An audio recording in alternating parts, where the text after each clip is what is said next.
Hello guys! Pangalawang araw na namin ngayon dito sa Levels Nature Campsite.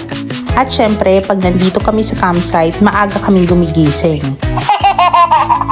Sayang naman kasi kung hindi namin ma-enjoy yung sunrise. Kaya naman, nung malapit nang sumilip si Haring Araw, ay ginising ko na si Boss Andy dahil ayaw pa bumangon. O diba, ang ganda nung napili naming spot katapat ng araw. Ayaw, lima! Kaya naman, bago pa tumindi yung init, ay nagkape na kami ni Boss Andy. Kagaya ng first day namin dito, mukhang mainit at maalinsangan pa rin yung panahon kaya maaga kaming naligo. After namin maligo ay nag-ready na din kami para makapaglaro na ulit kami ng pickleball. Sa level 3 yung spot namin, kaya naman pag pumupunta kami sa pickleball court ay nadadaanan namin tong swimming pool at mga kubo accommodations. Karamihan ng mga amenities ng Levels Nature Campsite ay nasa level 1. Past 7 AM pa lang ay medyo mainit na pero hindi pa naman gaano masakit sa balat yung init. Kaya naman dali-dali na kaming pumunta sa court para mas madami yung oras namin paglalaro. Player yarn? Yun. Pero in fairness, nakaka-enjoy siyang laruin. Magandang alternative din to kaysa magbabag kayong mag-asawa, dito nyo nalang ibunton lahat ng galit nyo. Ayaw, lima! O siya, panoorin nyo muna kung paano ko lampasuhin si Boss Andy.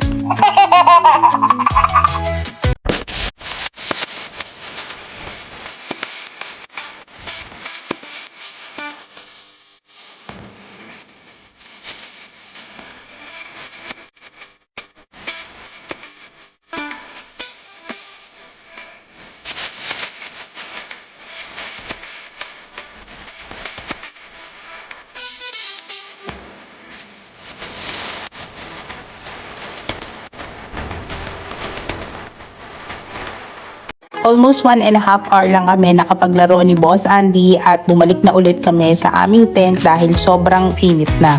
At dahil mainit din doon sa spot namin ay lumipat muna kami dito sa ilalim ng mangga. Sa level 4 kasi dito maraming puno ng mangga na magandang spot kapag ganitong tanghali dahil malilom. Actually, bago pa man kami mag-set up ay sinabihan na kami ng staff na dito na lang kami maglagay ng tent kasi possible na kinabukasan ay mainit. Pero since kami lang naman yung guest, sabi namin kapag mainit na ay tsaka na lang kami pupunta sa ilalim ng mangga. Mas madami kasing ilaw dito sa level 3 tapos malapit pa sa CR. Mabilis lang kami nakapag-breakfast dahil nakapagsaing na naman kami bago pa kami maglaro ng pickleball at nagluto na lang ako ng noodles. Uy, anong ginagawa nyo? Rated SPG yarn? What? Epekto ata yan ng mangga na kinuha lang namin dyan sa puno. Charis! Baon talaga namin yung mangga ha, pero kung aware kami na may mangga dyan, hindi na sana kami nagbaon. Mga past 10 AM ay pinrepare na din namin yung aming iihawin para sa aming lunch. Supposedly 12 PM yung check-out namin pero nag-extend kami until 3 PM. If ever na mag-e-extend kayo, you just need to pay 30 pesos per person every hour. Umidlip lang ng konti si Boss Andy at nung 12 o'clock na ay sinimulan na niya mag-ihaw. Barbecue at hotdog lang naman yung iihawin kaya naman mabilis lang to natapos ni Boss Andy at kumain na din kami ng aming tanghalian. After namin kumain, sinabi ko kay Boss Andy na ako na lang ang magliligpit ng pinagkainan at magsimula na siyang mag-ayos ng mga gamit. After malikom ni Boss Andy yung tent at canopy ay dinala niya si Erap dito sa ilalim ng mangga para mas mabilis makapag-ayos ng gamit. Madali lang naman kami nakapag-impake dahil hindi naman gaano kadami ang dala naming gamit.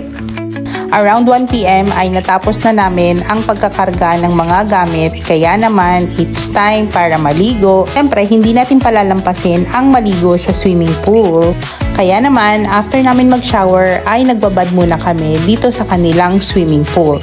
Actually, late namin na-realize na mas masarap palang magkwentuhan dito sa swimming pool kasi akala namin sobrang init kaya tinatamad kami nung una maligo. Additional nyo pa na may napakagandang view ng bundok habang nandito kayo at nagbababad. 30 minutes bago kami mag-check out ay umahon na din kami para makapagbanlaw. At saktong 3 PM ay nakapag-check out na kami. Overall, super worth it, and we really enjoyed our stay here in Levels Nature Campsite. And that's all for today's video. Thank you for watching. Bye!